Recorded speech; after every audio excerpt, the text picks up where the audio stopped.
ओम शांति जी।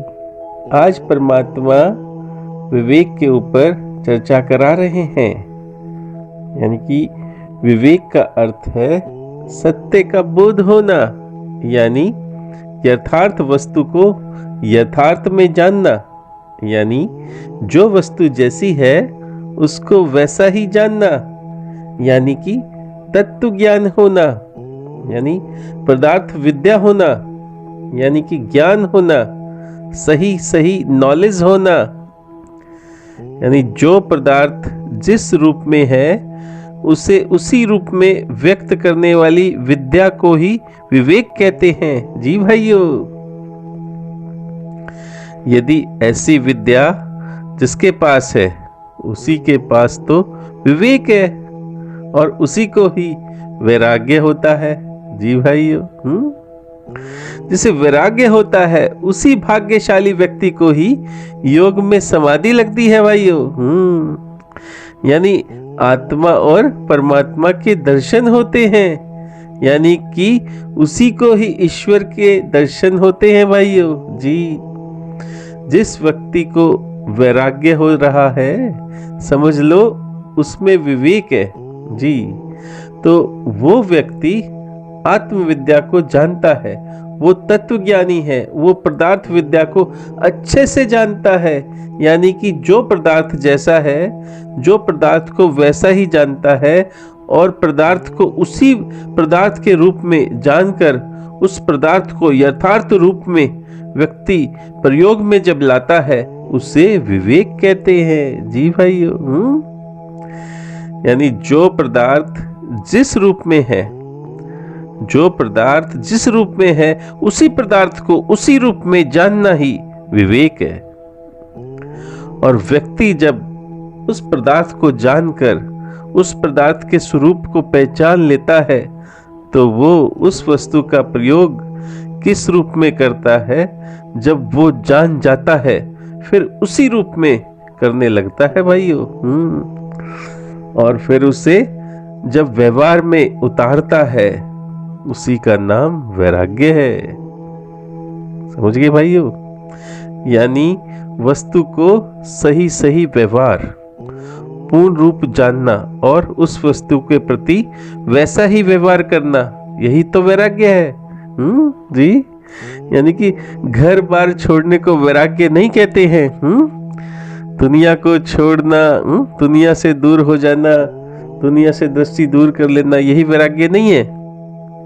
सही सही बोध होना, वही तो वैराग्य है। यानी सत्यता से वस्तु को सत्य रूप से जानना और सत्यता से उसके प्रति व्यवहार करना, वही तो वैराग्य है।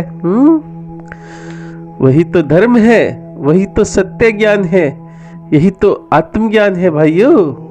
जी, तो विवेकवान व्यक्ति तो उचित को उचित मानता है। उचित को उचित मानता है विवेकवान व्यक्ति, जिसको समझ है। और अनुचित को अनुचित मानता है। जिसे वैराग्य हो रहा है वही व्यक्ति अनुचित को अनुचित मानता है। और जिसे वैराग्य है, जिसे विवेक है, वो अनुचित कभी नहीं करेगा, अहित कभी नहीं करेगा, किसी को दुख कभी नहीं देगा, वो झूठ कभी नहीं बोलेगा, चोरी कभी नहीं करेगा, हमेशा वो सत्य ही बोलेगा और वो हमेशा सत्य का ही साथ देगा, यानी कि न्याय ही करेगा, अन्याय कभी नहीं करेगा। वो हमेशा दूसरों का हित ही वो करेगा, यानी कि लाभ ही करेगा, फायदा ही करेगा, किसी को नुकसान नहीं वो करेगा कभी। यानी कि वो किसी को भी कभी भी दुख नहीं दे सकता, उचित ही करेगा, अनुचित कभी नहीं करेगा।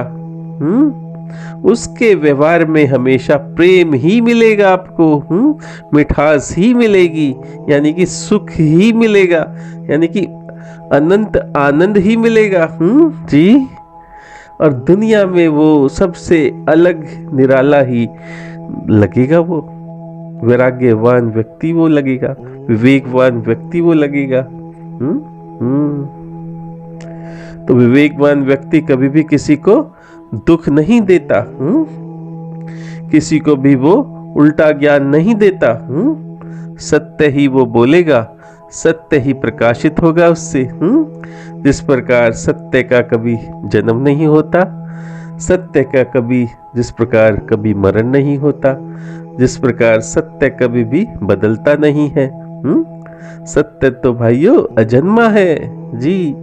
जिस प्रकार रूप बदल सकते हैं, शब्द भी बदल सकते हैं, और रंग भी बदल सकते हैं, और स्पर्श भी बदल सकते हैं, गंध खुशबुएं भी बदल सकती हैं, पर सत्य कभी नहीं बदल सकता। सत्य को कोई मिटा नहीं सकता, सत्य को कोई मार नहीं सकता, सत्य को कोई काट नहीं सकता। सत्य तो अजन्मा है, वही तो परमात्मा है भाइयों। आप समझो, वही तो परम तत्व है, सारे तत्वों से, सारे सबसे अलग, जो निराला है, जो सबसे अलग है, जो किसी में भी नहीं मिल सकता, सबसे निराला, सबसे अलग, जो अलग रह करके सारे तत्वों को बनाता है, सब सारी दुनिया को जो चलाता है, वही तो परमात्मा है जी, जिसे परम तत्व कहते हैं।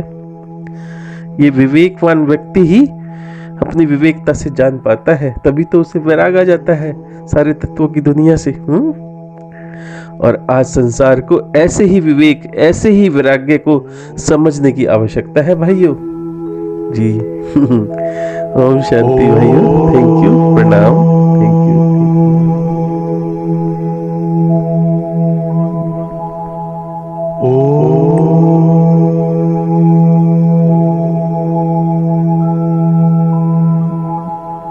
Oh